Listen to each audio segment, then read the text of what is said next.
clase de hoy se refiere a esfuerzos normales. Vamos a hacer eh, una introducción nuevamente al método general de la resistencia de los materiales y posteriormente vamos a aplicar ese método general al análisis de esfuerzos normales.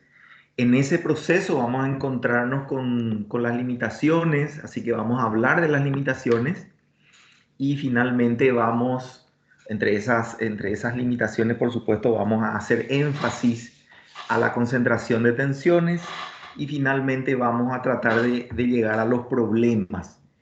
Yo quiero hacer énfasis un poco de lo que venimos hablando en las clases pasadas. En la clase de hoy vamos a salirnos un poco del esquema en donde yo insistía y siempre voy a seguir insistiendo de que se venga preparado a las clases para aprovechar más, para hacer preguntas.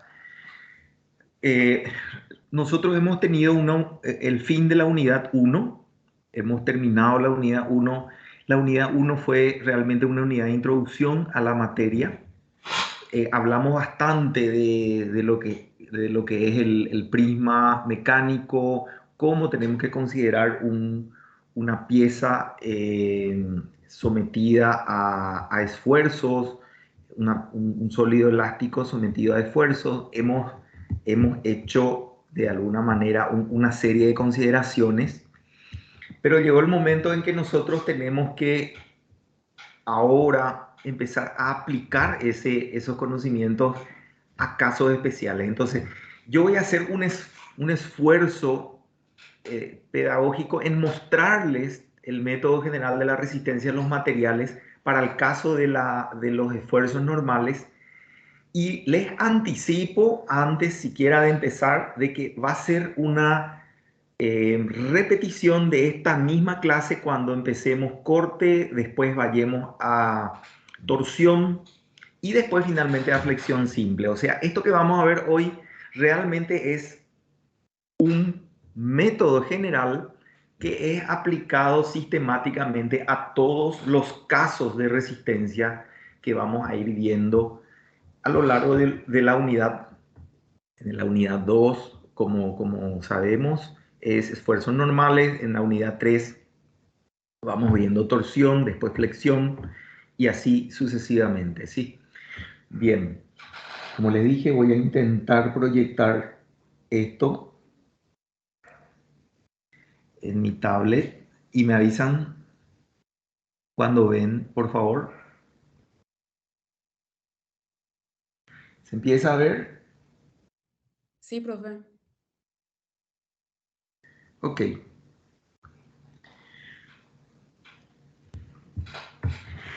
Bien.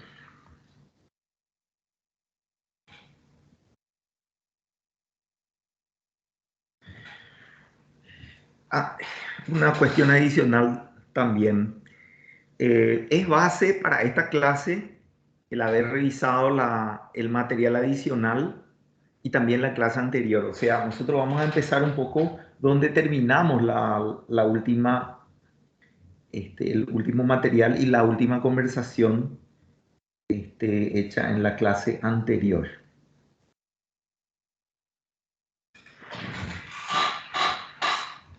Bien. Vamos entonces arrancando, ¿sí? Como siempre, el tema, empezamos por un índice donde estamos ahí indicando bibliografía, después vamos a hablar del procedimiento general, después vamos a ver los problemas principales y vamos a recorrer, acá está más subdividido lo que en el inicio de la clase expliqué como índice. Sin embargo, es importante esta subdivisión porque tenemos prácticamente una mención a cada uno de estos puntos a lo largo de la clase, ¿verdad? Empezando por bibliografía, el Ebor Popov vamos a recomendar nuevamente en esta parte, aunque como solemos hablar, el Ortiz de Rocal, del cual hemos comentado, sobre el cual hemos comentado la clase pasada e inclusive les propuse una serie de preguntas para que en el proceso de estudio ustedes vean que se pueden ustedes ir planteando como temas de discusión. Y tienen ustedes un capítulo completo del Ortiz de Rocal que es introductorio a lo que estamos viendo aquí. Y por supuesto el libro de problemas de resistencia de materiales, el Mirolivov. En realidad son varios autores rusos. Es tal vez uno de los mejores libros de resistencia de materiales, de problemas de resistencia de materiales que existe. Bien, nosotros, para hacer un repaso, pero sucinto y muy corto, hemos visto en la clase pasada que cuando analizamos una pieza como esta, vinculada, y que decimos que esta pieza es construida de un sólido elástico, y observamos dentro de esta pieza dos puntos muy cercanos, A y B, como están acá indicados. Si le ponemos atención con el tipo de material, cuando hablamos de sólido elástico, lo que ocurre acá es que cuando aplicamos a este sistema un conjunto de fuerzas, como está acá indicada, las cargas P1, P2, P3 y P4 son cargas exteriores. Estas cargas exteriores hacen que las reacciones o la respuesta de estos apoyos se den a través de reacciones que aquí le llamamos R1 y R2. ¿Sí? Esto provoca a su vez que en estos dos mismos puntos A y B que estaban anteriormente a la aplicación de la carga, estaban situados, por decirlo, referencialmente a una cierta distancia antes de la aplicación de la carga. Esta distancia cambia cuando se aplica la carga. Esto es, la razón de esto es porque tienen que acomodarse las deformaciones, aparecen fuerzas interiores dentro del sólido elástico y esas fuerzas interiores se agrupan y se ordenan tal que se logre el equilibrio de la pieza en todos los puntos. Eso significa que, por ejemplo, por seguir el razonamiento que estamos viendo, si nosotros cortáramos en alguna parte cualquiera de esta pieza, por ejemplo, aquí según esta línea que acabo de marcar en la, en la pantalla, tendríamos una sección recta como está aquí indicada. Y acá empiezan las cuestiones importantes que hemos visto y repasado y repetido la clase anterior. A todo lo que está a la izquierda, al haber cortado, todo lo que está a la izquierda tiene que estar equilibrado por la respuesta, por la resultante que genera las distribuciones de fuerzas interiores a lo largo de esta sección recta que estoy obteniendo con el corte imaginario. O sea, por más que el corte es imaginario, ese corte imaginario provoca una zona que al mirar la pantalla está en la zona izquierda de la pantalla. Esta zona izquierda de la pantalla tiene que estar en equilibrio con o mediante estas respuestas de momento y de fuerza resultante. Tanto F como M son respuestas de las fuerzas interiores que aparecen en esta sección aquí indicada. ¿Sí? Bien. Esto un poco de repaso rápido de lo que hemos hablado anteriormente. Otro tema de repaso rápido que no quiero dejar de repetir es que nosotros colocamos estos ejes, y estos ejes no son ejes cualquiera. En primer lugar, este eje X coincide con la línea que forma el prisma mecánico. O sea, si la pieza que estamos hablando fuera un cilindro, por ejemplo este, entonces definitivamente la dirección X sería la dirección del eje del cilindro, ¿sí? Y esta sección aquí es la sección que a medida que se va moviendo, a lo largo de X, va formando el prisma mecánico que es objeto de nuestro estudio. Esta es la forma en que nosotros modelamos la construcción de piezas. En este caso, una viga, pero puede ser un pilar o puede ser también otras piezas más. Decimos que además este eje pasa por el centroide, o sea, esta sección tiene un centroide y el eje pasa por ese centroide, y decimos adicionalmente que este eje que está aquí, perdón, le puse 3, pero es el eje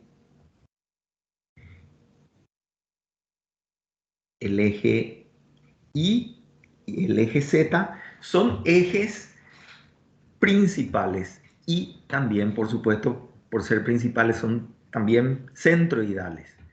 Por tanto, el sistema coordenado al cual voy a referir cualquier punto que quisiera analizar, por ejemplo, si quisiera analizar un punto, eh, qué sé yo, como este que está aquí, ese punto está referenciado con coordenadas que puedo escribirlas en función de los ejes X y Z.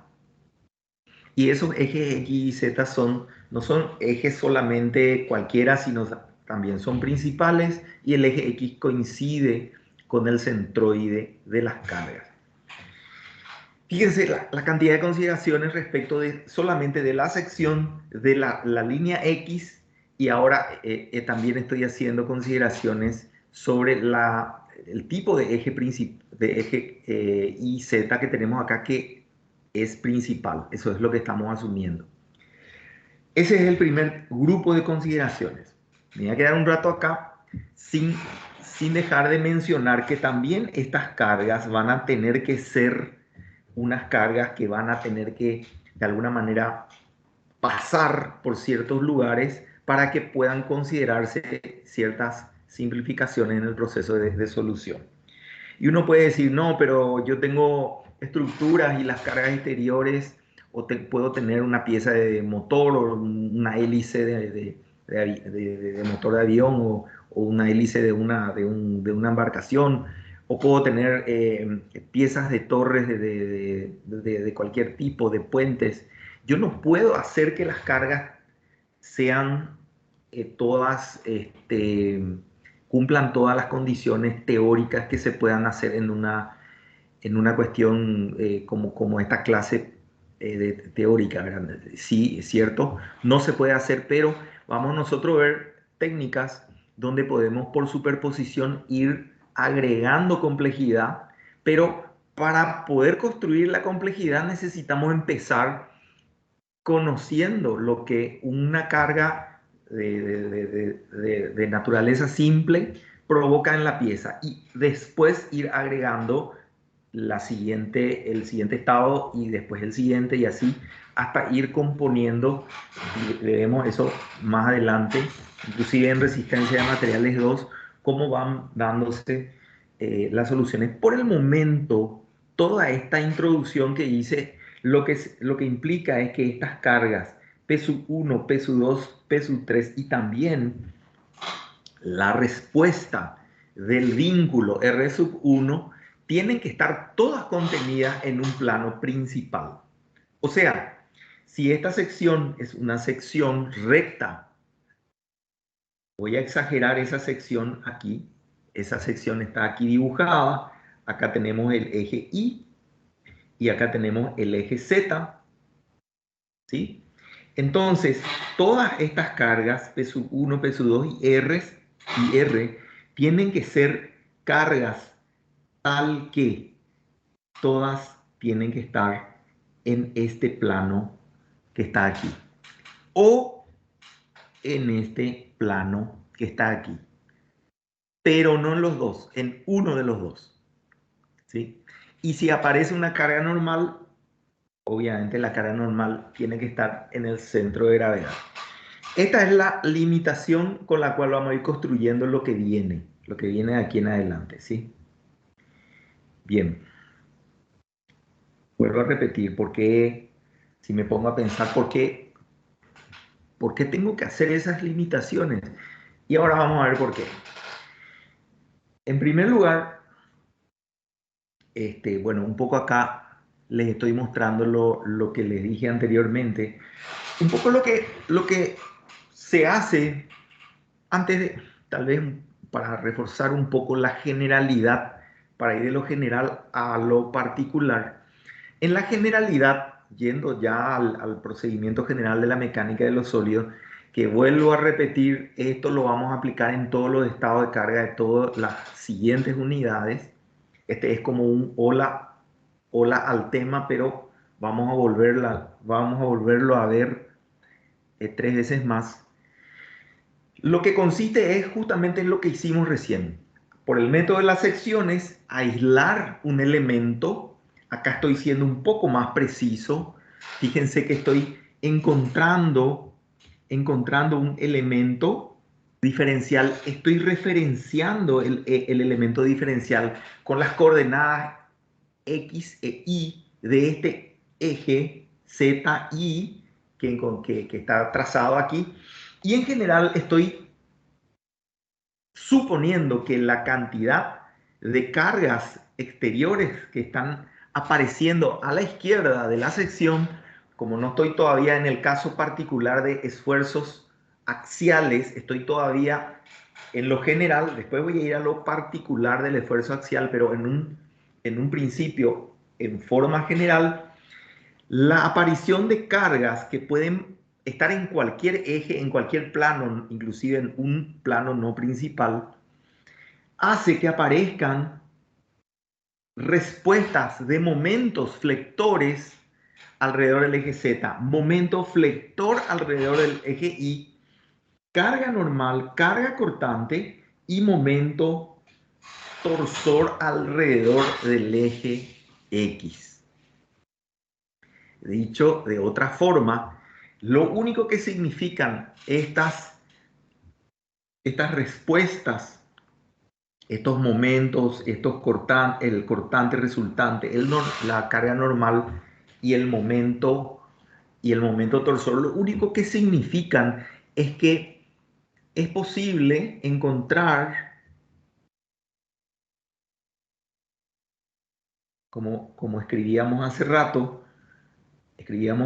una fuerza resultante y un momento apareciendo en algún plano determinado, pero ese plano siempre, al ser un vector, al ser el momento un vector, nosotros podemos componer ese vector en dos planos, y esto es un poco lo que está aquí también indicado, ¿sí? Lo mismo puedo hacer con una fuerza cortante, puedo componer en dos planos, ¿sí? Y es un poco esa composición de ese vector resultante el que se está dibujando a manera que se entienda bien en esta gráfica a través de estas eh, consideraciones que están aquí y repitiendo.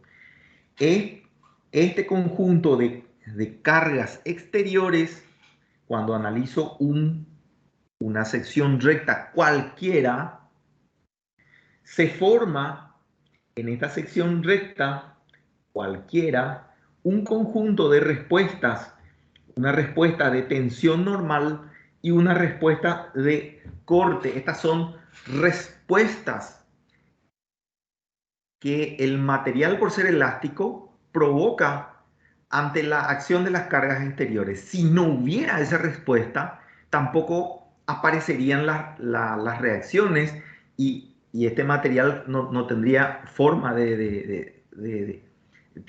medida que se le deforma la deformación por la ley de Hooke, que ya la vimos, provocan acomodamiento o aparición de esfuerzos que viendo elementos diferenciales podemos convertir esos esfuerzos en fuerzas interiores. Esas fuerzas interiores se agrupan y van produciendo estas reacciones que están acá indicadas, ¿sí? Que no son otra cosa que composición de vectores en todas esas direcciones. ¿Estamos bien hasta acá? Sí. Estamos viendo un poco repaso de estática, estamos un poco viendo repaso del concepto de sólido elástico, de prisma, estamos viendo un poquito de repaso también de lo que es un vector y cómo se puede proyectar ese vector en ejes, ¿sí? Estamos viendo también un poquito de conceptos de equilibrio. A partir de este momento, el equilibrio que vamos a buscar es un equilibrio estático, porque la suma de todas las fuerzas y de todos los momentos de esta pieza que está aquí, de todo esto, es cero. O sea, esta pieza no se mueve ni a la derecha, ni a la izquierda, ni hacia arriba, ni hacia abajo. Entonces, esta pieza está quieta. Por tanto, al estar quieta o en movimiento de velocidad constante, por decirlo de una manera, no acelera. Al estar quieto, entonces esta pieza, la suma de fuerzas y la suma de momento en todas las direcciones tiene que ser igual a cero. ¿Sí? Bien. Entonces, el primer paso de el procedimiento general de la resistencia de los materiales tiene 3 pasos nomás. El primer paso consiste en relacionar las cargas con las fuerzas interiores. Aquí, en esta primera, por decir, discusión con la primera lámina que comentamos, ya empezamos a hacer eso. Aquí lo que tratamos es de expresar ya matemáticamente. Fíjense que lo que estoy haciendo es escribir que la tensión multiplicada por un área, que es esta área que está aquí, genera una fuerza normal que le bautizo como diferencial S sub L. ¿Sí? Esta fuerza es una fuerza pequeña, así como hay una cantidad de áreas que componen esta sección recta, también habrán una cantidad infinita de estas diferenciales fuerzas interiores normales. Y así como aparece esta fuerza normal, también aparece una fuerza rasante o una fuerza en la dirección de la sección recta, la cual le estamos llamando, diferencial fuerza cortante sub L, que no es otra cosa que tau por diferencial área, la misma cosa, pero acá en vez de cambia, en vez de que sea la tensión, es el esfuerzo cortante, ¿sí? Bien, de eso un poco se trata la diferencia entre esta lámina y la anterior. Nosotros acá estamos representando las fuerzas y como ya tenemos fuerza, podemos empezar a escribir sumas de fuerza y sumas de momento, porque a eso queremos llegar, ¿sí? Y es justamente el primer paso de la resistencia de los materiales. Cuando estudiemos esfuerzos normales van a ver cómo se simplifica esta lámina y este paso de expresar las tensiones en función de las fuerzas internas se simplifica cuando vamos a un caso particular. Acá, como estamos viendo un caso general para cualquiera de los 4 casos que vamos a estudiar, no hay, no hay nada que simplificar, ¿sí? Bien, el paso B, o sea, la parte B del primer paso del método general, consiste en escribir estas ecuaciones que ya fueron mencionadas en la clase anterior. Acá lo que estamos es ya escribiéndolo en forma matemática un poco más precisa nada más. Y decimos así, este conjunto de cargas exteriores, cuando formo una sección recta como la que está indicada aquí, esta sección recta, lo que ocurre es que este momento, para empezar a describir algo, el momento en Z, este momento en Z, concéntrense, fijándose que ese momento en Z es esta fuerza por esta distancia, ¿sí? El momento alrededor de este eje es esta fuerza por esta distancia, definición de momento, ¿sí? Y es exactamente eso lo que se escribe aquí.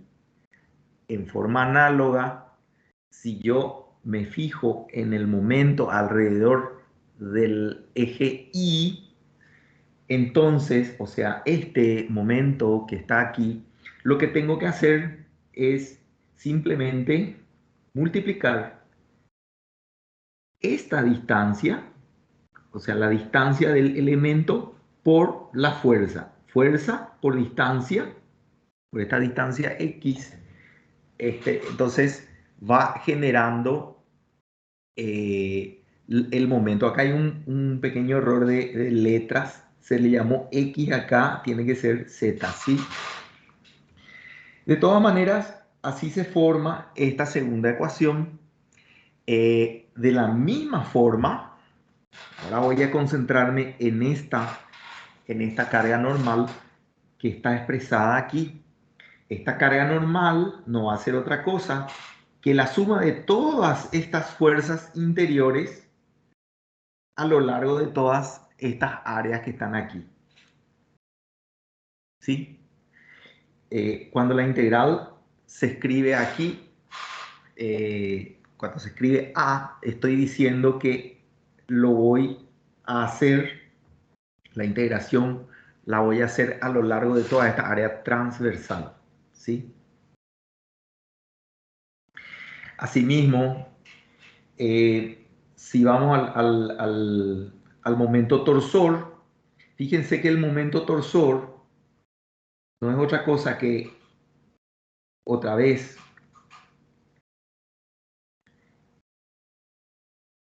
fuerza, perdón, la fuerza es tau o diferencial Q, ¿sí? Que es esto multiplicado por el brazo de palanca que es ρ. Por tanto, el esfuerzo de torsión alrededor del eje X se puede expresar en función de esas fuerzas internas. Y finalmente, el último elemento es la fuerza cortante, que es la resultante, está acá indicada, que es el cortante que aparece como efecto de todas estas cargas exteriores que estamos hablando. Y tiene la misma lógica, ¿verdad? La proyección, o mejor dicho, la suma de todas estas fuerzas cortantes a lo largo del área tiene que darme la resultante de las fuerzas cortantes en esa área transversal. Fíjense que de alguna manera existe un método matemático para relacionar las fuerzas interiores con las cargas exteriores. Estas son cargas resultantes de las respuestas de las fuerzas interiores, pero por otro lado tienen que ser exactamente igual al efecto de las cargas exteriores en esa sección. O sea, de alguna manera esta columna representa también la respuesta de las cargas exteriores en esa sección que estamos analizando, ¿sí? Un poco para reforzar o tal vez hacer un poco sinapsis en conexión neuronal de conceptos. Esto es exactamente lo que hacemos cuando calculamos líneas de estado. La única cuestión que con las líneas de estado es que no hablamos nomás de tanto detalle, pero se subentiende que se calcula según el eje X, la línea de centroides, y que el par de ejes son un par de ejes principales y automáticamente las cargas exteriores se van proyectando en ambas direcciones. Pero Cuando hacemos líneas de estado a secas, hacemos eso en forma automática. Acá empezamos a ver por qué. Acá empezamos a sentir por qué, porque ya el método general me está diciendo que tengo que hacer esto y dentro de un momento voy a encontrarme mejor con la razón de fondo por lo cual tengo que hacer así. Bueno, el segundo paso es del método general de la resistencia a los materiales, consiste en determinar la distribución de las tensiones, ¿sí? Bien. Eh,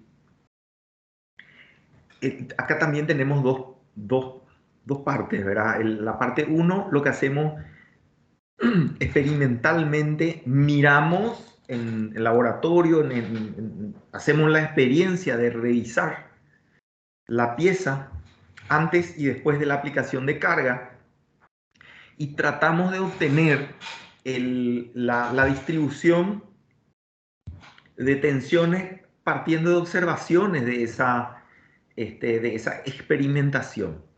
Entonces, los cuerpos y los sólidos, los prismas mecánicos que nosotros estudiamos, los cilindros, las diferentes piezas, cumplen o nos vamos a encontrar con que cumplen esto que se llama hipótesis de Navier. O sea, antes de la aplicación de la carga, las secciones, vamos a suponer las secciones planas, están así, y después de que aplicamos la carga, la sección permanece plana, o sea, se desplaza, pero las secciones planas antes de la aplicación de carga permanecen planas después de la aplicación de carga. Esa sencilla pero poderosa conclusión que se llega con una experimentación, lo que implica es que yo tengo forma de describir la ecuación de la deformación. Por ahora no voy a mirar esto, miren solamente esto que está aquí, ¿sí? Si yo tengo interés en resolver cualquiera de estas ecuaciones por la ley de Hooke, si quiero entrar a describir la tensión, me encuentro que la tensión es proporcional a la deformación. Entonces, si yo puedo medir algo, si yo puedo medir una deformación, tal vez con la ley de Hooke, o sea, a través de la ley de Hooke, puedo también obtener propiamente la tensión, y por ahí queremos ir. Esa es la idea de este paso 2. Entonces, la hipótesis de Navier nos dice que las secciones planas permanecen planas. Entonces, lo que en realidad habla Navier es de la deformación. Y como la deformación por unidad de longitud, perdón, la deformación por unidad de longitud no es otra cosa que la deformación unitaria. Entonces, si la hipótesis de Navier descubre que la expresión matemática que describe la deformación vendría a ser esto que estoy observando de la sección que pasa de aquí, pasa aquí, o que de aquí después pasa aquí. Esa es la deformación. Si a esa deformación le divido por la longitud de la pieza inicial, estoy teniendo la deformación unitaria. ¿Sí?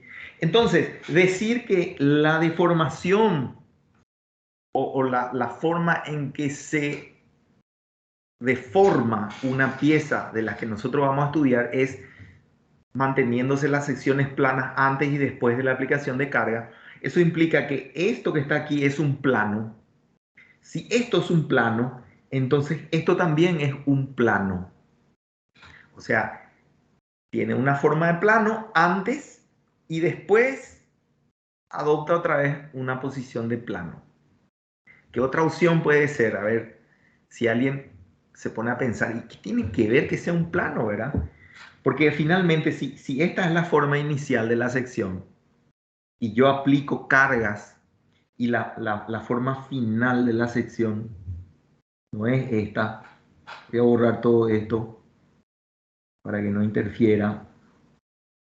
Si la forma final de la sección es así, o sea, es una forma alardeada, que ni siquiera todos los puntos están sobre sobre un mismo plano. Entonces, estas distancias no voy a poder describir de una manera sencilla a través de la ecuación de un plano. La ecuación de un plano tiene esta forma: A más B por Z más C por Z. Perdón, A más B por I más C por Z. O sea, esta es la ecuación genérica de un plano. Si tuviera que la sección después de la aplicación de carga no permanece plana, jamás voy a poder describir la deformación unitaria también como un plano. ¿Sí? Entonces, esto que acabo de decir es el hallazgo más importante de la hipótesis de Navier.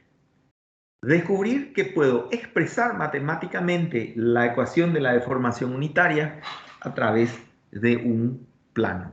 ¿Sí? Esto simplifica gigantescamente todo el trabajo que vamos a ver más adelante. ¿Sí? Bueno, hay otra cuestión acá que es importante. Si esto es así, entonces automáticamente hay algo que tienen que fijarse: la deformación. O sea, no aparece distorsiones. Si las secciones planas permanecen planas, solamente hay estiramiento, no hay distorsión de la pieza. Entonces, eso es muy importante y un poco eso es lo que se hace en la parte B. En la parte B, lo que pasamos es de la deformación a la tensión. Si yo sé la deformación cómo funciona, también voy a poder saber la tensión. Y acá justamente está el cómo. Si a la expresión que yo ya sé que es un plano, la ecuación de un plano, epsilon es la ecuación de un plano, le multiplico por E, que es el módulo de Young, que es una constante, voy a obtener también la expresión de sigma. Lo mismo puedo hacer porque la ley de Hooke se cumple tanto en la dirección de las fuerzas normales como en las fuerzas cortantes. Esta es lo que pasa en la dirección de las fuerzas cortantes, ¿sí? Entonces, fíjense lo que pasa. Como la tensión es epsilon por E, se puede también expresar así. Y finalmente, la forma de la distribución de las tensiones, a causa de Navier y a causa de la ley de Hooke, hay dos requisitos. Se da tal que se puede expresar de una manera mucho más simple, que la voy a escribir directamente acá, que es en el tercer paso. El segundo paso nos dio una serie de ecuaciones. El primer paso nos dio un primer grupo de ecuaciones de la estática. El segundo paso nos dio una serie de consideraciones de deformaciones y nos expresó matemáticamente la relación entre tensión y deformación. Y el tercer paso es meter el primer paso con el segundo paso, combinar y obtener finalmente la expresión de las tensiones normales y cortantes. ¿Sí? Nosotros en esta unidad 2 vamos a resolver esfuerzos normales. En la siguiente sección, en la siguiente unidad, perdón, vamos a hacer los esfuerzos cortantes y así sucesivamente. Eso no quiere decir que en esfuerzos normales no aparezcan ya esfuerzos cortantes o en momento flector no aparezcan cortantes. Nosotros vamos a ver en cada caso qué ocurre y qué no ocurre, ¿verdad? Esto es, reitero, el método general válido para cualquiera de los estados de resistencia de materiales. Y justamente es así en cualquiera de los estados que, al habernos dado cuenta que la forma de la matemática de la tensión, de la deformación es un plano, entonces se puede decir o se puede representar ese plano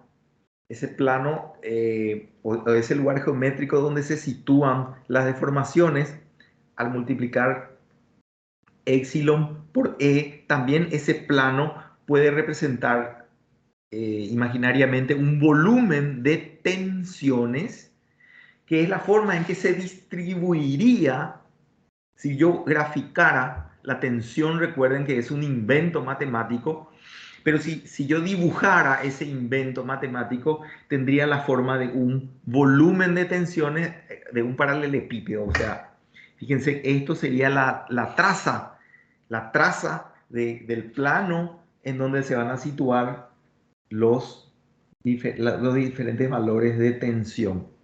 Y la variación de esas tensiones van a ser lineales, ¿sí? Eso es un poco lo que se logra con el tercer paso, y es fuertemente importante. O sea, esto es trascendente para poder resolver todos los casos que vienen después en resistencia de materiales. ¿Hay alguna pregunta hasta aquí?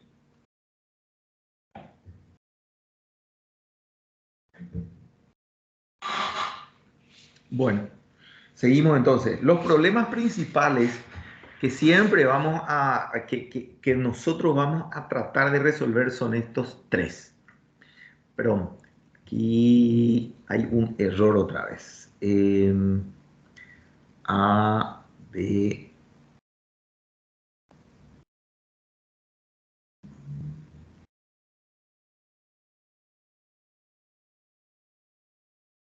A, B y C.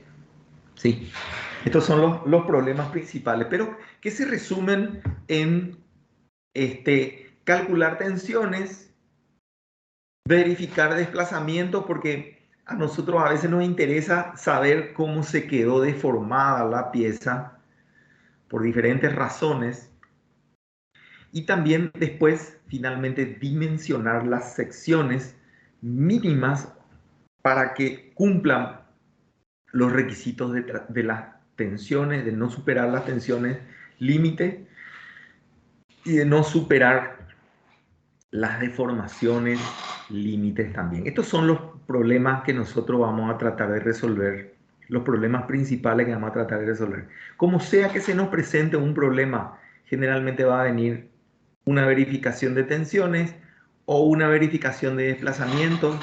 Por eso que a veces a estos dos puntos se le llama directamente verificación, o sea, son verificaciones. Y después el siguiente tema es dimensionar. O sea, el problema del dimensionamiento lo que implica es que yo quiero optimizar el tamaño de mi estructura o de mi pieza mecánica, y tengo que buscar las dimensiones mínimas para que cumpla los requerimientos de cargas exteriores. Sería así un poco la forma en que va dándose, ¿sí? Entonces, ¿cuáles son los diferentes casos de resistencia? Esta lámina es, para hablarla tengo que invertir como 10 minutos, pero la pongo aquí y no voy a invertir ese tiempo, solamente voy a hablar de este primer punto para que se den cuenta el espectro de problemas que se resuelven en resistencia de materiales. En todo resistencia de materiales 1, nosotros vemos solamente este punto 1. En resistencia de materiales 2 vamos viendo lo demás, ¿sí?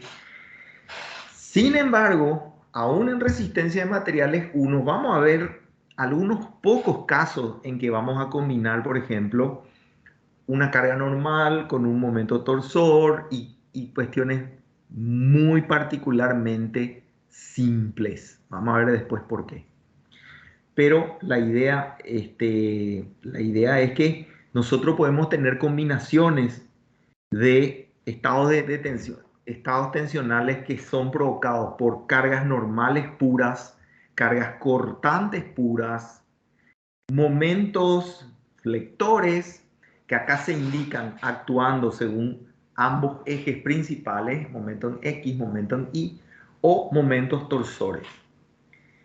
Pero en la vida real, como sabemos, se dan combinaciones de esto. Entonces, por eso que vamos a estudiar también esas combinaciones más adelante para poder entender bien qué es lo que rompe y cómo rompe y qué tengo que tener de cuidado cuando pongo restricciones, cuando pongo vínculos, cuando voy dándole forma a mi estructura en general, ¿sí? Bien.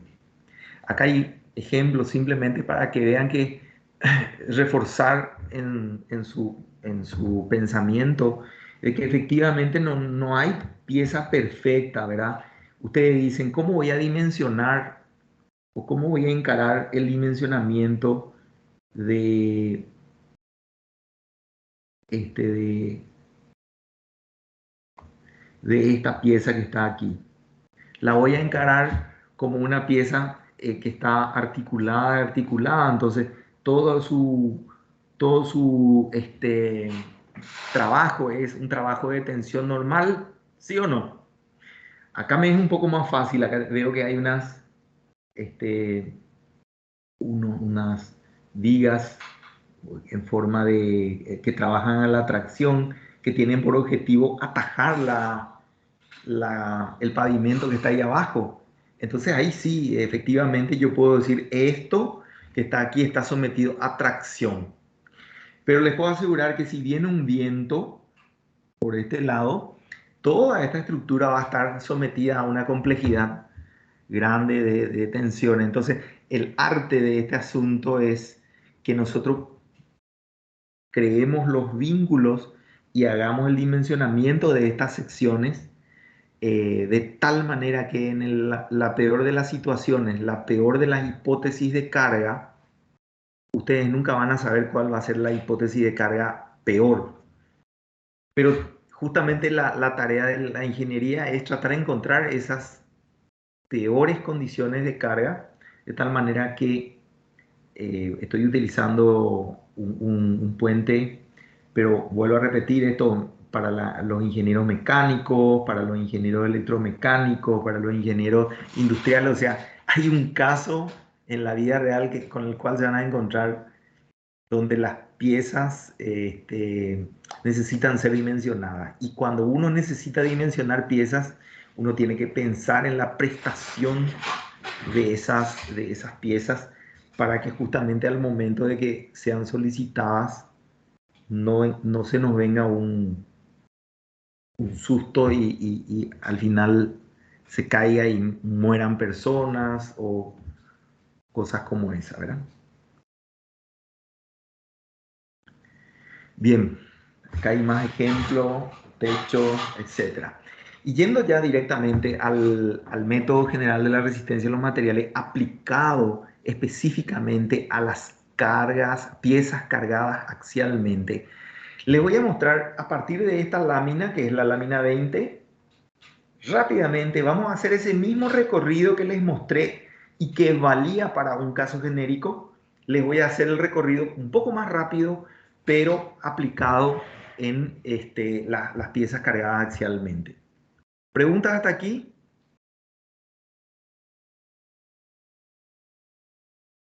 Bueno, en primer lugar, la definición de piezas cargadas axialmente significa que cuando tengo un conjunto de cargas y hago una sección recta, la única resultante de estas cargas exteriores, la única resultante de las cargas exteriores es una carga normal que pasa por el centro de gravedad. ¿Sí? Esto es lo que se llama piezas cargadas axialmente. Cuando este es el caso, y voy a aplicar el método general de la resistencia de los materiales, recuerden las mismas ecuaciones que teníamos antes, ahora la suma de fuerzas en la dirección normal es la carga normal, todas las demás son cero, porque no existen, decimos, provocamos, mejor dicho, que no existan esas cargas resultantes en la dirección Y, en la dirección Z, tampoco momentos flectores alrededor de X, de Y y tampoco torsores alrededor del eje, en este caso está como eje X, ¿sí? Provocamos que no exista ninguna de esas reacciones, ¿sí? Entonces, si aplicamos el primer paso de la resistencia de los materiales, volvemos a escribir la misma cosa que habíamos escrito. Esta lámina es exactamente igual a la anterior, o sea, Vemos un elemento, escribimos la fuerza normal, la fuerza cortante, la fuerza resultante y las coordenadas de la pieza. En el paso 2, lo que va pasando es que le trasladamos que las resultantes son todas 0, ¿sí? Entonces, sí, son 0, pero lo que me doy cuenta también que la única que tiene valores es n. O sea, la única ecuación que no es 0 es esta. Ahora, aunque estas ecuaciones sean 0, fíjense, por ejemplo, cuando analizo el momento alrededor del eje Z, el momento alrededor del eje Z es esta expresión que está aquí. Entonces yo tengo que valorar la fuerza, que es sigma X, o sea, esta fuerza multiplicada por esta distancia, ese es el brazo y multiplicado por el área, ¿verdad? Eso es el brazo de momento diferencial. Al integrar a lo largo del área, tengo la tensión, perdón, el momento resultante alrededor del eje. Esta parte de la ecuación no tiene por qué ser 0 todos sus componentes, pero la integración da 0. O sea, la suma de todos esos componentes a lo largo de toda esta área es 0. No significa que el componente de la tensión, cada punto a punto sea 0, ni el componente de I sea 0. ¿Sí? La misma cosa aquí y la misma cosa aquí. Y también la misma cosa aquí. ¿Sí? Eso es lo que concluyo así de una manera, por decirlo, sencilla. Y con esto doy el paso B y me preparo para ir un poquito más adelante. ¿Sí? Un poco lo que decía hace rato, tengo información a esta altura para decir que esta integral va a ser igual a la carga normal, pero yo desconozco la ley de variación de sigma. Desconozco cómo varía sigma en función del área. ¿Sí?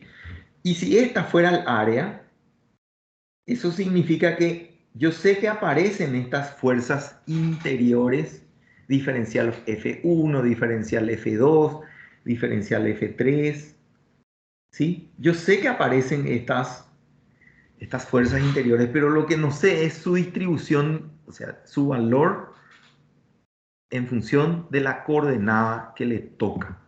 O sea, en cada área, ¿qué valor tiene? Eso desconozco, ¿sí? Como desconozco, aplico el paso 2 de la resistencia a los materiales, que era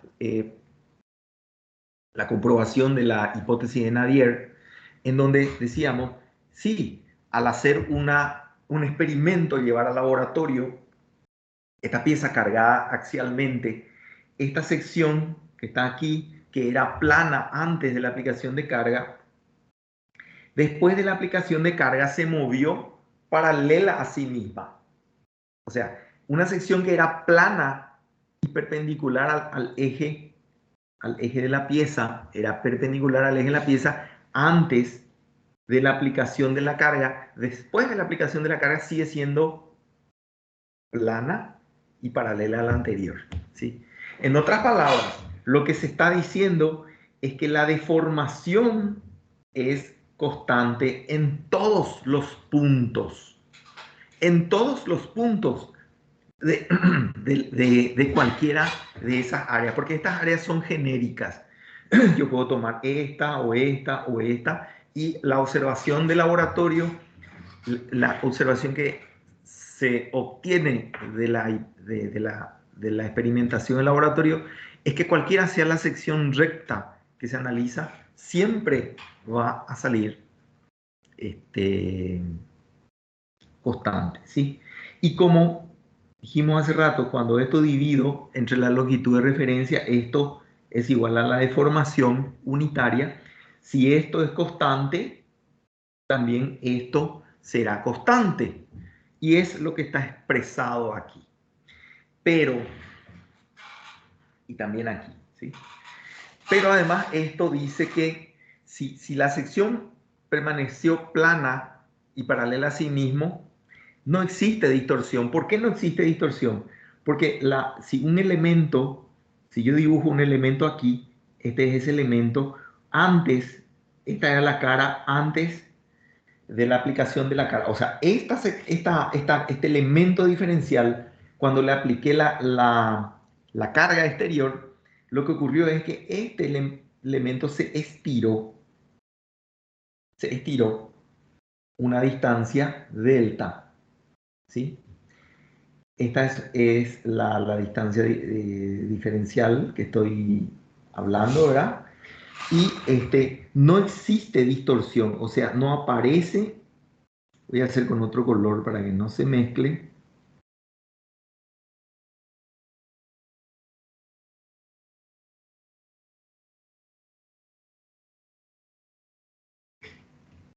No aparece la distorsión angular, o sea, si la forma era rectangular antes de la aplicación de carga, es rectangular después, no se vuelve o sea, si la forma era rectangular antes de la aplicación de la carga, después sigue siendo rectangular. ¿Qué caso sería no esto? O sea, ¿en qué caso no sería esto?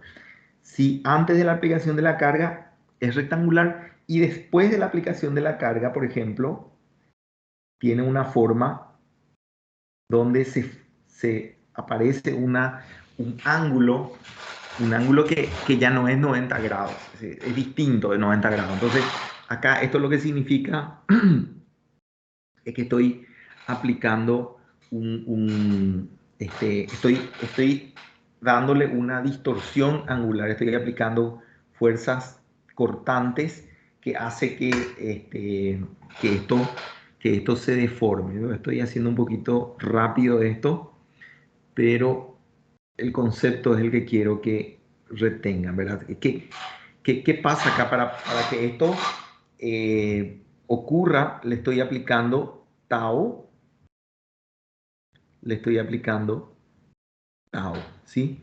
Entonces, si esto se observa que es 90 grados, o sea, no aparece esta distorsión angular, lo que estoy diciendo también es que la gamma, ya que gamma era igual a tau por g, entonces, si gamma es cero, tau también es cero.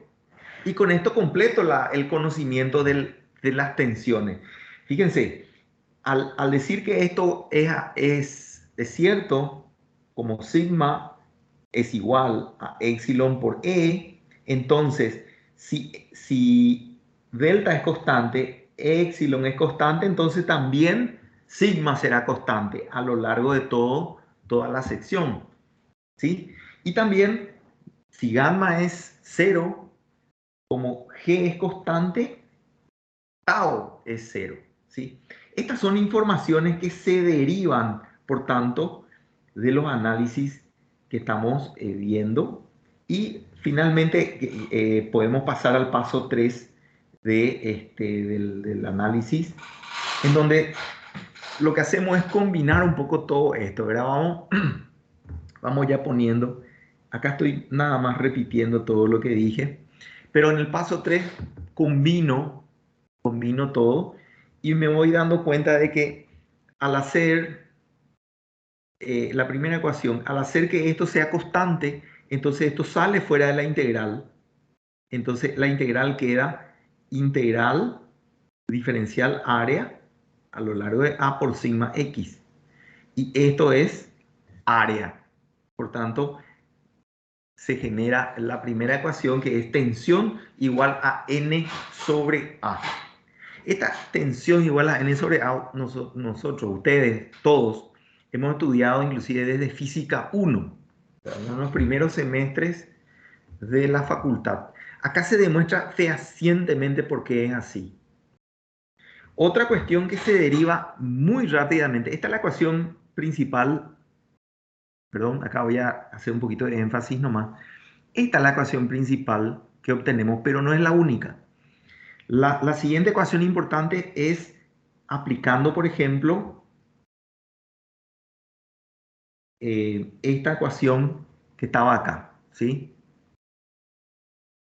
Al aplicar esa ecuación que está ahí, estamos mirando ahora esta parte. Y como decíamos hace rato, sabemos que esto es igual a 0, pero esto no es 0, esto no es 0, ni esto es 0. Pero sabemos que sigma es constante, entonces yo puedo sacar afuera de la integral. Y me queda que esta integral y diferencial área, esto debe ser 0, porque como esto no es 0, debe ser 0 esto, ¿sí? Y si hago en la otra dirección, me sale lo mismo. Sigma x sale afuera y sigma x sale afuera y sale que área, y eso es igual a 0, que es exactamente lo que está escrito aquí, ¿sí? Entonces, ¿qué significa que esta integral sea 0? Significa que el eje pasa por el centro de gravedad, ¿sí? O sea, si esta integral te sale 0, quiere decir que puse el eje pasando por el centro de gravedad, ¿sí? Bueno, esta es la respuesta de la pregunta que hice. Ahora, la mala noticia que vamos a convertir en buena noticia a partir de la siguiente clase, o sea que ustedes van a convertir en buena noticia, es de que esto es como la suma y la resta para resistencia de materiales. Si ustedes no saben sumar y restar, no van a poder saber multiplicar. Y si no saben multiplicar, no van a poder derivar y así sucesivamente. Esto que estoy escribiendo aquí es como sumar. Todavía tenemos que aprender a multiplicar y después a hacer otras cosas. Entonces, las propiedades geométricas, por eso les mostré, hicimos una tarea 1 con un montón de ejercicios de propiedades geométricas y otra tarea 2 con ejercicios de línea de estado. Esas son la suma y la resta, por decirlo así. Si le podemos llamar a esta cuestión suma, las líneas de estado sería aprender la resta. No pueden avanzar sin dominar lo que es un centroide, un cálculo de una inercia, el concepto que significa y todo lo que estoy explicando. ¿Sí? Esta cuestión tan simple, fíjense la respuesta que me dieron, que había una fuerza, que había una tensión, que había un volumen, pero no, o sea, esto realmente es simplemente un momento estático referido a un eje que está aquí escrito como eje Y, ¿verdad? Y este momento estático, si es cero, como el momento estático es la coordenada de esa área multiplicada por el área, entonces quiere decir que el centro de gravedad está en el eje. Y fíjense qué fantástico sale aquí, porque lo que significa esta parte de la solución es de que para que funcione la ecuación de la tensión normal, ese eje, ese par de ejes, y voy a borrar un poco otra vez para no llenar tanto de...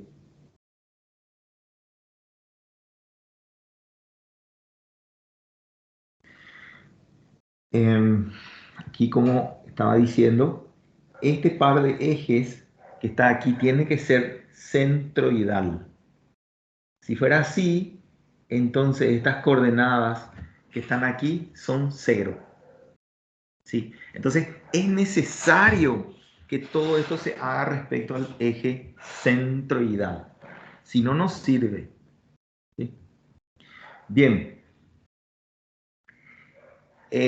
Finalmente, la distribución, siguiendo con el tercer paso, la distribución de las tensiones, como sigma es constante, se puede representar por este rectángulo que está aquí indicado, ¿sí? Entonces, fundamentalmente significa que en cualquier punto, la tensión siempre es la misma e igual a sigma, ¿sí? Muchas consecuencias y muchas cuestiones vamos a ir viendo en la práctica que tienen que ver con esto, ¿sí? Así que por el momento dejemos aquí y vayamos a representaciones del elemento. Si nosotros, esto es un poco lo que les dibujé hace rato, ¿verdad? Si nosotros tenemos un elemento diferencial, esta vendría a representar el volumen de tensiones sigma en el caso de una tensión normal, ¿sí? También podemos representar en el espacio, ¿verdad? Por una sigma actuando en un punto, y también podemos en el plano representar como un sigma. Y como pueden ver, tanto esta representación como esta son la misma cosa, son equivalentes, son representaciones del elemento sometido a tensión normal, aquí en forma de volumen de tensiones, aquí en forma de un cubo espacial, y acá ese mismo cubo espacial, pero mirando conforme una traza, la traza de un plano, ¿sí? Bien. Vamos más. Las limitaciones de esta fórmula. Muchas de estas limitaciones ya estuvimos hablando. Acá voy a decir rápidamente. Hay tres grupos de limitaciones. La primera tiene que ver con la forma de la pieza. La pieza tiene que ser recta. Las cargas tienen que ser axiales y centradas, o sea, tiene que pasar por el centro de gravedad.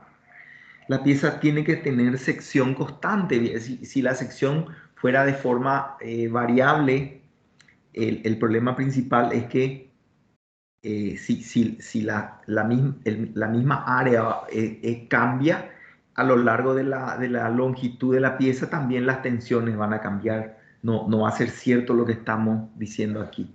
Eso no quiere decir que en un pedazo pequeño de área la tensión, ahí la tensión y el área son consideradas constantes. Pero para que la fórmula sigma igual a n sobre a en una pieza, en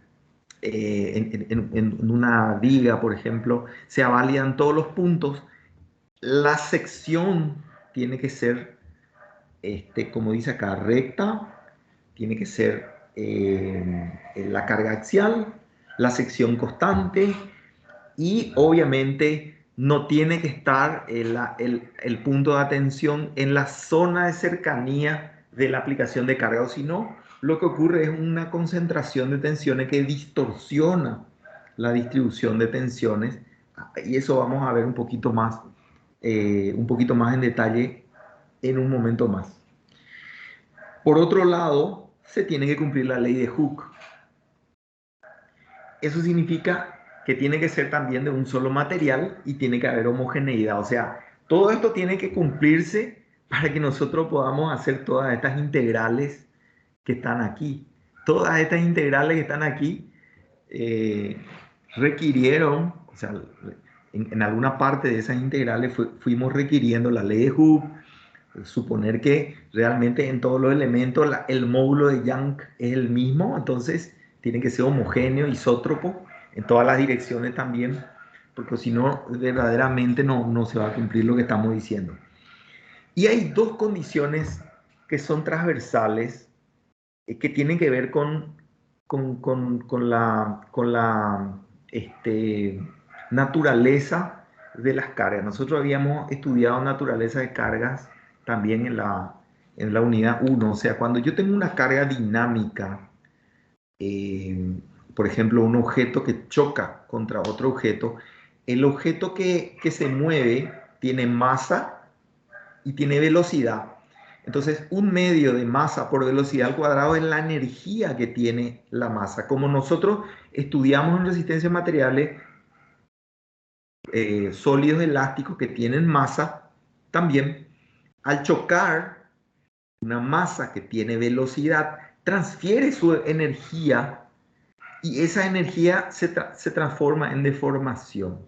O sea que aunque no exista una fuerza en sí misma, cuando hay un choque entre una masa más grande y una masa y un sólido elástico, ese choque provoca la transferencia de energía y esa transferencia de energía hace de que todo lo que nosotros estamos estudiando alrededor de esta ecuación que está aquí arriba no sea válido, ¿sí?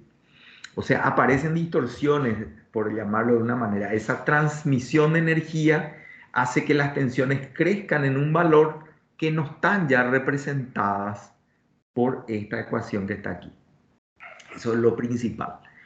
Después, lo siguiente es que no tienen que haber tensiones iniciales. Esto es muy normal cuando nosotros trabajamos fundiciones o estamos en metalurgia, en la industria también de ensamblado de piezas metálicas y muchas otras cosas, ¿verdad?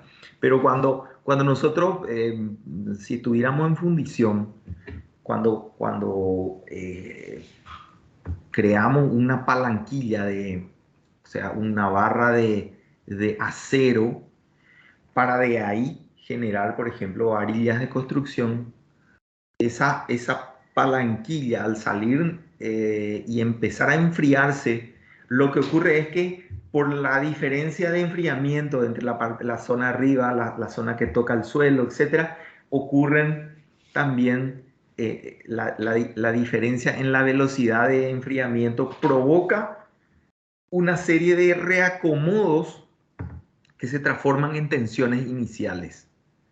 También pueden haber tensiones iniciales por muchas razones. Y alguna vez a los que aquí están presentes y han trabajado con metales o con algunas piezas, de repente uno compra qué sé yo, un picaporte, por decirlo así. Le estoy haciendo un ejemplo extremo.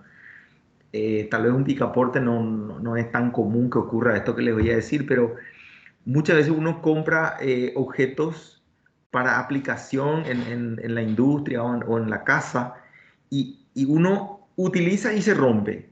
Y uno no entiende por qué se rompió. Es porque a veces las tensiones internas con las que está el material hace ya que la carga de tensión en los puntos sensibles sean altas y cuando uno aplica una carga adicional se supera la tensión límite y se provoca la falla. Entonces, ¿qué es lo que nosotros decimos acá? Que cuando hay tensiones iniciales o cuando existen cargas dinámicas o choques de masas contra la estructura que tenemos, ahí simplemente la fórmula no sirve. No es que decimos que no se puede calcular. Se puede calcular. Hay una forma en resistencia 2. Vamos a ver cómo hacer esto. Por lo menos el primer punto de las cargas estáticas.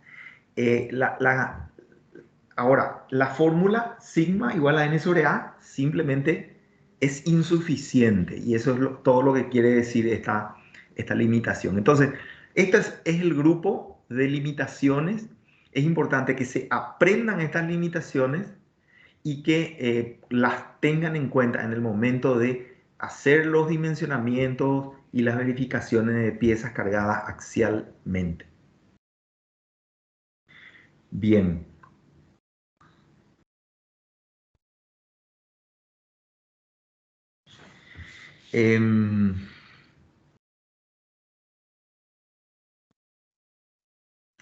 Estos son repeticiones de muchas de las cosas que les estuve diciendo. Me voy a limitar a esta figura, me voy a ir directamente a esta figura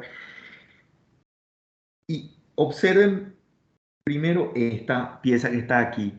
A ver, ¿se cumple o no se cumple sigma igual a n dividido a aquí?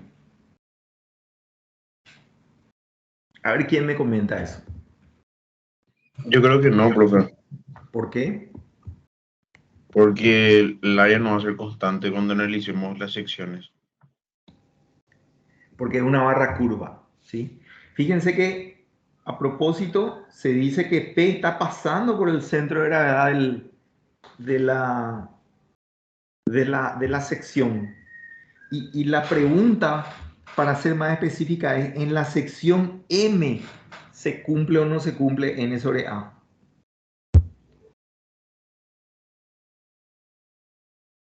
Aquí. Ahí sí creo, profe. ¿Ahí crees que sí? Sí, profe. ¿Por qué? Porque el área creo que va a ser constante mirando del lado derecho del eje y mirando del lado izquierdo del eje. Acá lo único lo único que les digo es que el dibujo pretende mostrarles a ustedes que P pasa por el centroide de esta área, pero les advierte la forma en la figura que esto es curvo. Entonces, me voy otra vez atrás. ¿Cuáles eran las limitaciones de la fórmula?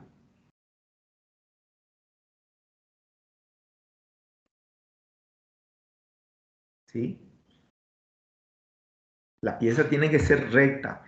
¿Y la pieza es recta aquí? No, profe. Ahora, ustedes me dirán, ¿en qué punto el profesor, o sea, profesor, en qué punto vos metiste que la línea tiene que ser recta? Le voy a mostrar dónde.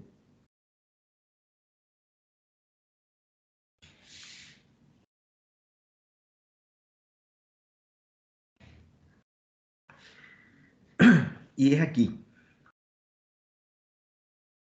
Cuando nosotros aplicamos el experimento, si aplicáramos el experimento en una pieza curva, no vamos a observar esto que está aquí.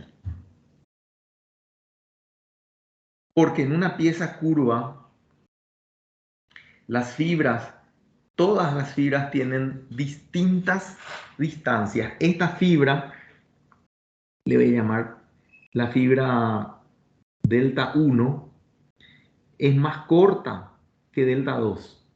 Entonces, el epsilon aquí, 2, es igual a la variación de longitud dividido este delta 2. Y acá el epsilon 1 es igual, perdón, el epsilon 1 es, está relacionado con el estiramiento dividido delta 1. Entonces, no podemos decir que se cumple la hipótesis de Navier porque inclusive las distancias de esas fibras que estamos estudiando son todas diferentes. Con lo cual, el epsilon, o sea, este que está aquí, significa que no es constante. Al ser todas los epsilon diferentes, entonces no se cumple esta ecuación que está aquí. Por tanto, en ese primer caso, lo que falla es esto que está aquí. ¿Sí? Vamos a seguir.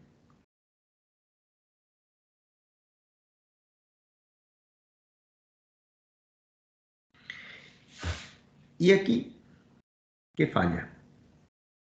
Siempre, siempre vamos a mirar, siempre vamos a mirar la sección MM, ¿sí? Estamos analizando aquí.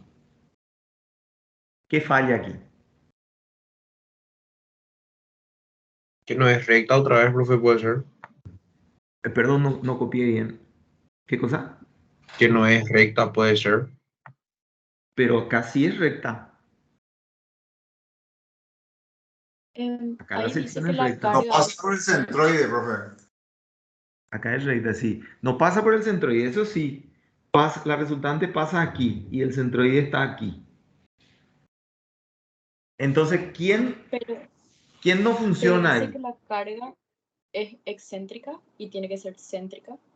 Y claro, exactamente. Entonces, si nos vamos entre las limitaciones que estuvimos viendo, no se cumple directamente esto, que es la condición básica para estudiar, fíjense, cargas axiales, el momento Todos los momentos tienen que ser cero. O si no, no es carga axial. O sea, significa que no estamos frente a un problema de carga axial. Ese problema que les mostré, vamos otra vez, este problema no es un problema de cargas axiales, es un problema de cargas excéntricas, como dice ahí abajo. Y vamos al siguiente. ¿Qué falla en el siguiente?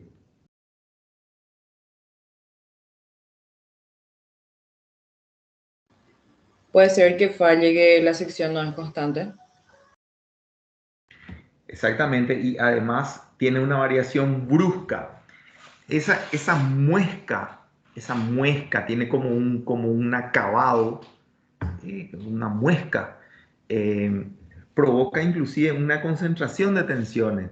Por tanto, la distorsión que tiene de la fórmula N sobre A es enorme. Esta era fácil, ¿eh? Así que vamos a la siguiente. En la siguiente, ¿qué falla? Pero recuerden que el análisis ahora se hace aquí. Siempre en la sección MM se hace el análisis.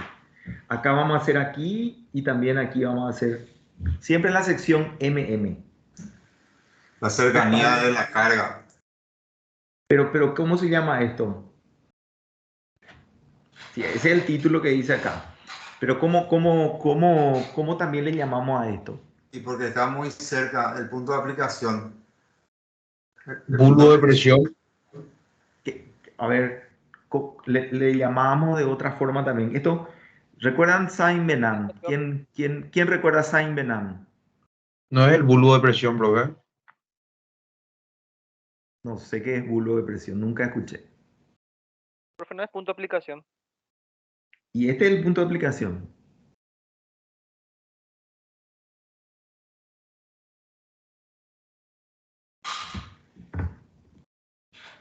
¿Qué está pasando aquí?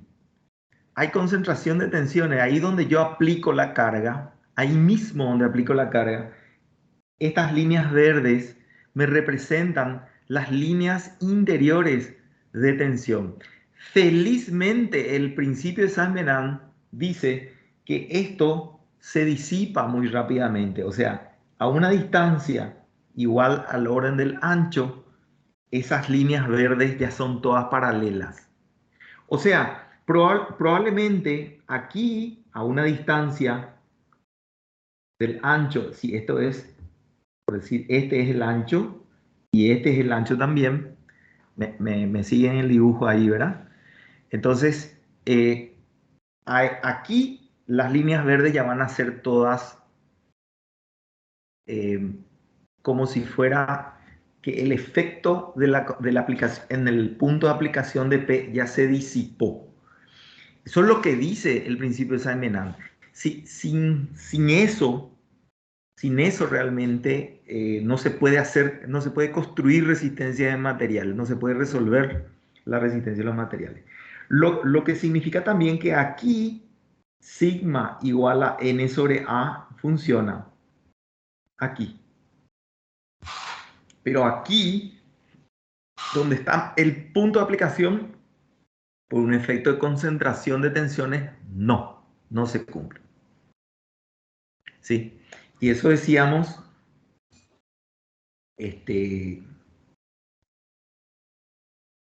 aquí. La fórmula no es válida en la cercanía de la aplicación de carga, ¿sí? Bien. Y el siguiente caso, ¿qué pasa? ¿Qué pasa en el siguiente caso? Aquí.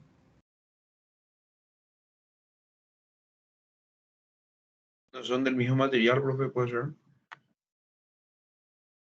Y sí, hay dos materiales, pero ¿qué tiene que ver? ¿En cuál de las cosas que hablamos esto afecta? La E. Acá estamos hablando, ¿verdad? En la zona M, ¿sí? Y la pregunta es, sigma igual a n sobre a, ¿sirve o no sirve?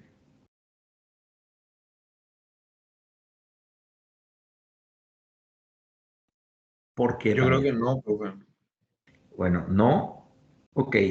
¿Por qué? Porque la normal en el acero va a ser diferente que en el hormigón. Sí, es así.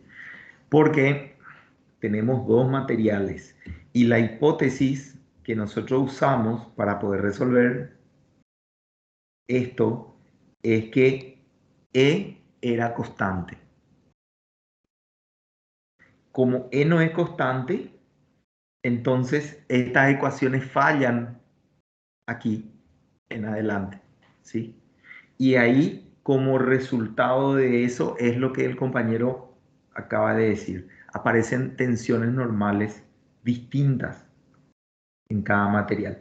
Y lo mismo el último caso donde se supone que estamos frente a piedra, una piedra, ¿verdad? Y la piedra simplemente es tan no homogéneo y no isótropo tampoco. Entonces, la distribución de tensión significa el módulo de Young E es cualquier valor en cualquier punto. Puede ser, varía mucho.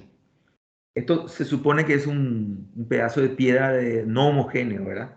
Entonces, los valores de E son cualquiera, tiene el mismo comportamiento de un material, de una pieza de varios materiales. ¿Sí? Bueno, con esto repasamos ya una serie de casos en donde estamos tratando de entender mejor qué sirve y qué no sirve. Entonces, vimos un poquito atrás los problemas principales. Acá está resumido otra vez. Pongo en un solo ítem lo que es verificación y en un solo ítem lo que es dimensionamiento. Láminas atrás les mostré 2 ítems de verificación y un ítem de dimensionamiento. Pero en realidad podemos también dejarlo así. Los problemas principales de verificación de tensiones consisten en dividir la carga dividido el área y hacer que esto sea siempre menor o igual que una tensión admisible que la tenemos que obtener de algún lado. Y cuando hacemos dimensionamiento de esta misma fórmula, despejamos, pero el área y hacemos que la carga existente dividido la tensión admisible, siempre esto sea más pequeño que el área que yo le proveo a la estructura. Así, estos son los dos grandes tipos de problemas. Como pueden ver, nosotros o verificamos o tenemos una estructura completa con carga conocida, dimensiones conocidas, todo, y nos preguntan, ¿va a funcionar o no? Y para poder responder tengo que verificar tensiones, es el problema 1. Y en el caso de que me digan, mira, acá yo tengo las cargas, tengo la forma, tengo todo, pero el área no tengo, no he puesto dimensión a una parte importante de la estructura que está cargada axialmente. ¿Cómo resuelvo eso? Con un problema de dimensionamiento, o sea, aplico esta ecuación que está aquí. Muy bien, estos serían los dos problemas principales. Acá vamos a ver algunas cuestiones muy puntuales. ¿Cómo estamos de tiempo? Profe, ya llegamos a la hora de clase, creo. Bueno, entonces un par de minutos más vamos a ir viendo esto. Fíjense que cuando nosotros tenemos piezas comprimidas, aunque tengamos un agujero como esto, las piezas comprimidas hacen que si vos tenés una imperfección, un agujero en el medio, igual trabajan juntas, ¿sí? Distinto es si yo estiro. Si yo estiro, evidentemente este agujero resta, porque no hay cohesión, entre los materiales. Si yo estiro, no hay cohesión y el agujero se convierte en una falta de área, en una ausencia de área. Sin embargo, si hay compresión y yo relleno el agujero, ese relleno sirve para trabajar a la compresión. Lo mismo aquí, en el caso que yo tenga una unión de maderas a compresión, es mucho más fácil hacer trabajar juntas. Pero si hago a la tracción, automáticamente ya es el área transversal del tornillo que está ahí, es la que va a trabajar, ¿verdad? Estas son las formas de unión o formas en que se presentan las uniones reales, ¿verdad? Nosotros podemos tener también lo mismo en el caso de barras fraccionadas. Como les decía, en el caso de barras fraccionadas, el agujero hay que descontar. En el caso que tengamos tornillos, igual hay que descontar. Por supuesto que cuando tenemos tornillos hay un factor de concentración de tensiones que es más peligroso que este descuento, pero hay que descontar.